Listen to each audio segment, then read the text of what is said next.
Oh, economics. Sounds boring, right?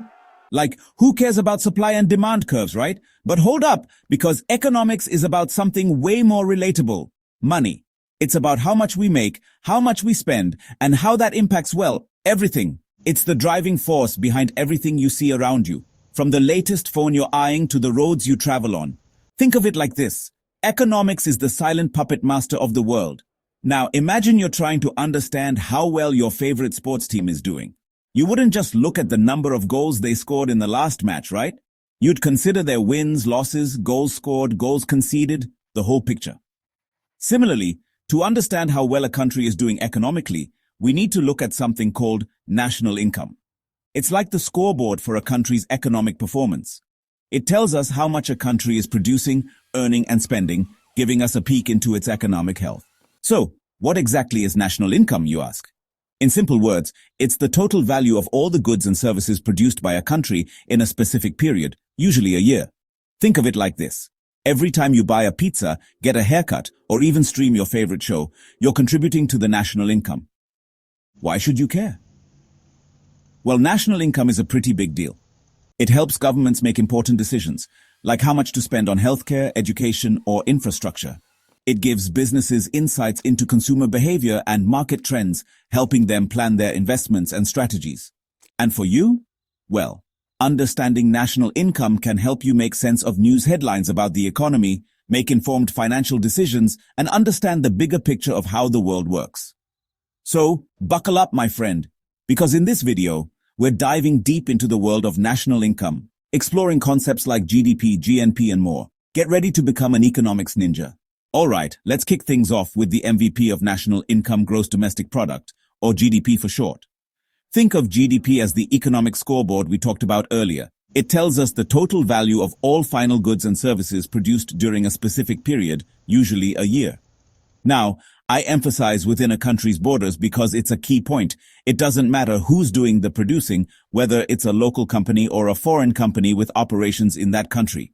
If it's happening within the borders, it's counted in the GDP. So imagine a car manufacturing plant owned by a Japanese company but operating right here in India. All the cars they produce here?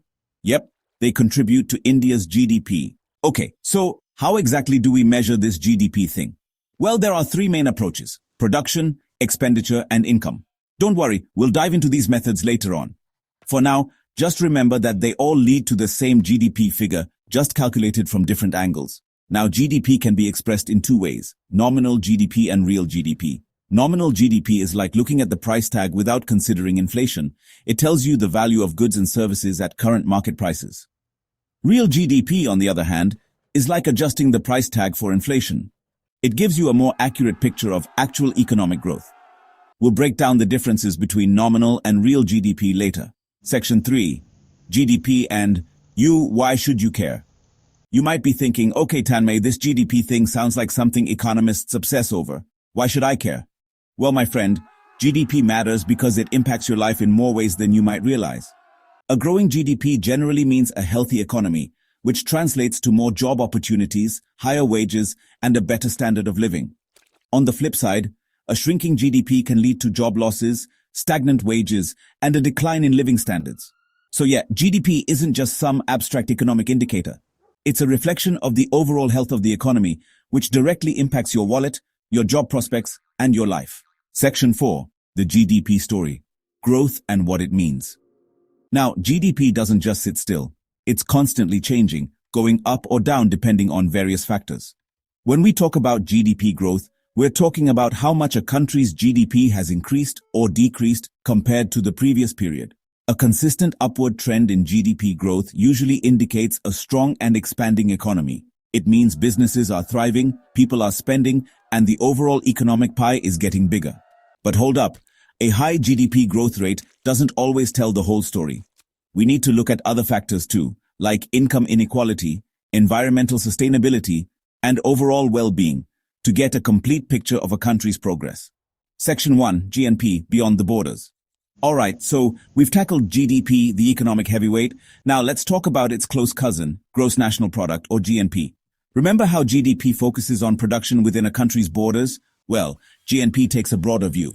It measures the total value of goods and services produced by a country's residents, regardless of their location. So, imagine you're an Indian entrepreneur running a successful tech startup in Silicon Valley. Even though your company operates in the US, your earnings would be counted towards India's GNP, not its GDP. That's because GNP follows the money trail back to the source, the residents of a nation. Section 2. GDP versus GNP, spotting the difference. Okay, I know what you're thinking. GDP, GNP, what's the difference? Think of it this way. GDP is like measuring the economic activity happening within a country's borders, like a bustling marketplace. GNP, on the other hand, is like measuring the earnings of all the citizens of that country, no matter where they're hustling.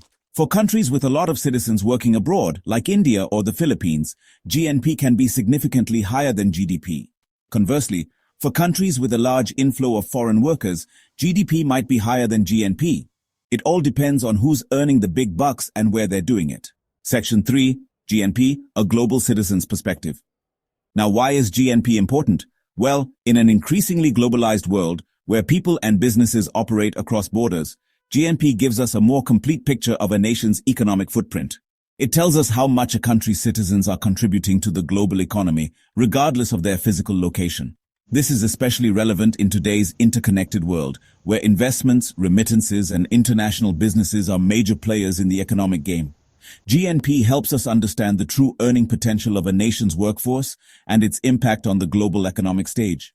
Section 4. Decoding economic jargon, GDP and GNP in action. All right, enough with the theory. Let's bring this to life with an example. Imagine India has a booming IT industry with many Indian companies setting up shop in the US. These companies are generating significant revenue, and many Indian professionals are working there, sending money back home as remittances. In this scenario, India's GNP would likely be higher than its GDP. That's because GNP captures the earnings of those Indian companies and professionals abroad, even though they're operating outside Indian borders.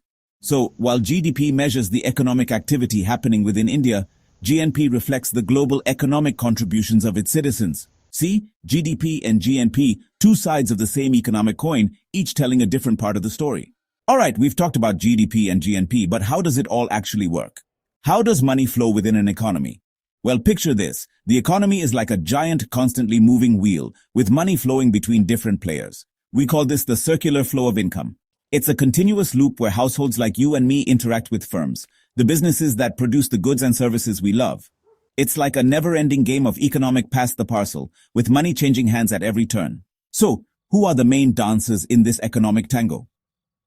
On one side, we have households. That's us, the consumers. We own the factors of production: land, labor, capital, and entrepreneurship. We provide these resources to firms in exchange for income, wages, rent, interest, and profit. On the other side, we have firms, the producers of goods and services. They use the resources provided by households to produce those shiny new phones, delicious meals, and everything else we crave. They then sell these goods and services back to households, completing the circle. Now, the circular flow isn't always a perfectly closed loop. There are injections into the flow like government spending, investments, and exports, which pump money into the economy. Think of government spending on infrastructure projects, businesses investing in new factories, or the money we earn from selling our products overseas. And then there are leakages, like taxes, savings, and imports, which pull money out of the flow. Imagine the taxes we pay, the money we stash away in our savings accounts, or the foreign-made goodies we buy. These leakages can slow down the circular flow, but they're also essential for a balanced economy. Section 4. The circular flow in action, from chaiwala to CEO. Let's see how this plays out in real life. Imagine you buy a cup of chai from your local chaiwala. You're a household and he's a firm. You exchange money for his chai and the circular flow is in action. He then uses that money to buy more milk and sugar, supporting other businesses, and so on. Now imagine a tech CEO investing millions in a new startup. That's an injection into the circular flow, creating new jobs and boosting economic activity. The startup then hires employees who spend their earnings on various goods and services, keeping the money circulating. The circular flow, my friends, is a beautiful dance of interconnected transactions that keeps the economy humming. Section 1. Calculating national income, a three-pronged attack. All right, economics enthusiasts, we've explored the what and why of national income. Now let's get down to the nitty-gritty. How do we actually measure this elusive beast? Don't worry, we're not diving into a black hole of complicated formulas. Instead, we'll unravel the three main methods of calculating national income, each offering a unique perspective on the economic landscape. It's like solving a mystery, my friends, and we've got three different clues to crack the case. We can follow the money trail with the income method, track the spending spree with the expenditure method, or unveil the secrets of the value chain with the value-added method. The best part, all three methods, when applied correctly, should lead us to the same destination, the magical number that represents a country's national income. Section 2. Income method, following the money trail. Let's start our detective work with the income method. This approach focuses on the earnings of all the players in the economy. Think of it like tracking down every rupee, dollar, or euro earned by individuals and businesses alike. We're talking wages for workers, rent for landowners, interest for lenders, and profits for entrepreneurs. The whole shebang. By adding up all these different income streams, we get a sense of the total income generated within an economy. It's like piecing together a giant financial jigsaw puzzle, where each piece represents a different source of income. And just like that, we've got ourselves a measure of national income. Section 3. Expenditure method, tracking the spending spree. Now, let's switch gears and put on our consumer hats for the expenditure method. This approach flips the script and looks at national income from the spending side of the equation. It's like analyzing your monthly credit card statement, but on a much grander scale. We're talking about all the money spent on consumption by households, investments by businesses, government expenditures, and net exports. That's exports minus imports. By adding up all these spending categories, the clothes we buy, the machines businesses invest in, the roads the government builds, we get another measure of national income. It's like saying, show me what you spend, and I'll tell you how much you earn. Section 4. Value-added method, unveiling the value chain. Finally, let's delve into the value-added method, the Sherlock Holmes of national income calculation. This method takes a closer look at the production process, tracking the value added at each stage. Think of it like baking a cake. We start with raw ingredients, flour, sugar, eggs, each with its own value. Then, through a series of steps, mixing, baking, frosting, we transform these ingredients into a delicious masterpiece, adding value along the way. The value-added method does the same thing for the economy, measuring the value added by each industry, from the farmer growing the wheat to the baker selling the bread. By summing up the value added at each stage of production, we unveil the total value created within an economy, another way to arrive at national income. Section 1. Nominal GDP, the price tag illusion. Alright, my economics Padawans, remember how we talked about nominal GDP and real GDP earlier? Well, it's time to put on our detective hats again and unravel the mystery behind these two seemingly similar yet vastly different economic measures. Let's start with nominal GDP, the flashy price tag that can sometimes be deceiving. Imagine walking into a store and seeing a shiny new phone with a hefty price tag. You might think, whoa, that's expensive. But what that price tag doesn't tell you is how much the phone cost last year or the year before. Nominal GDP is like that price tag. It reflects the value of goods and services produced in an economy at current market prices. It doesn't take into account the sneaky villain of economics, inflation. And as we all know, inflation has a nasty habit of making things appear more expensive over time. So, if prices go up, but the actual quantity of goods and services produced remains the same, nominal GDP will still show an increase. But is that increase real? Not so fast, my friend. Section 2. Real GDP, adjusting for inflation distortion. Enter real GDP, the economic superhero that swoops in to save the day. Unlike its nominal counterpart, real GDP doesn't fall for the inflation illusion. It's like adjusting that phone's price tag to account for inflation, giving you a more accurate idea of its true cost over time. Real GDP measures the value of goods and services produced in an economy at constant prices. It picks a specific year as the base year and uses the prices from that year to calculate GDP for all other years. This way, we eliminate the distorting effects of inflation and get a clearer picture of actual economic growth. Think of it like this. If a country produces 100 cars this year and 110 cars next year, but the price of cars also increases due to inflation, nominal GDP will show a larger increase than real GDP. Real GDP, on the other hand, will only reflect the increase in the quantity of cars produced, giving us a more accurate measure of economic expansion. Real GDP versus nominal GDP, unveiling the true picture. So why does this distinction between real and nominal GDP matter? because it helps us separate actual economic growth from the illusion created by rising prices. Imagine a country experiencing hyperinflation, where prices are skyrocketing. Nominal GDP might paint a rosy picture of economic prosperity, but in reality, people's purchasing power could be eroding rapidly. Real GDP, however, would cut through the inflationary smoke and mirrors, revealing the true state of the economy. By comparing real GDP growth rates over time, we can track an economy's performance, identify periods of expansion and contraction, and make more informed economic decisions.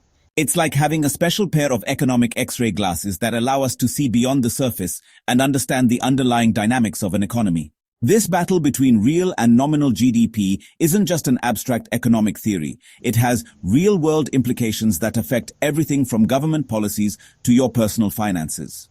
Governments rely on real GDP data to make informed decisions about spending, taxation, and interest rates.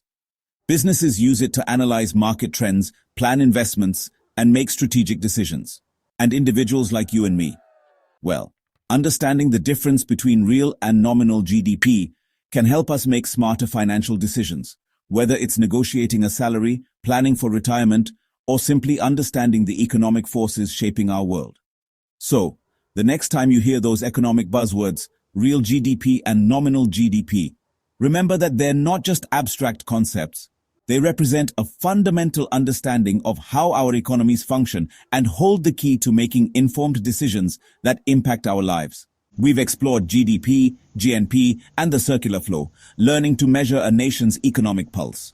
But national income has limitations. It shows production, earnings, and spending, but misses wealth distribution, sustainability, and well-being. It doesn't capture happiness, health, or environmental costs. National income alone doesn't capture these crucial aspects of well-being. Should we discard national income as a useless metric? Not at all. It's still valuable for understanding economic performance, but it's just one piece of the puzzle. To get a holistic view, we need to look beyond the numbers. Measure income inequality, assess environmental sustainability, evaluate access to education and healthcare, and gauge overall happiness and well-being. Move beyond a purely economic perspective. Embrace a human-centered approach to development. True progress lies in creating equitable, sustainable societies.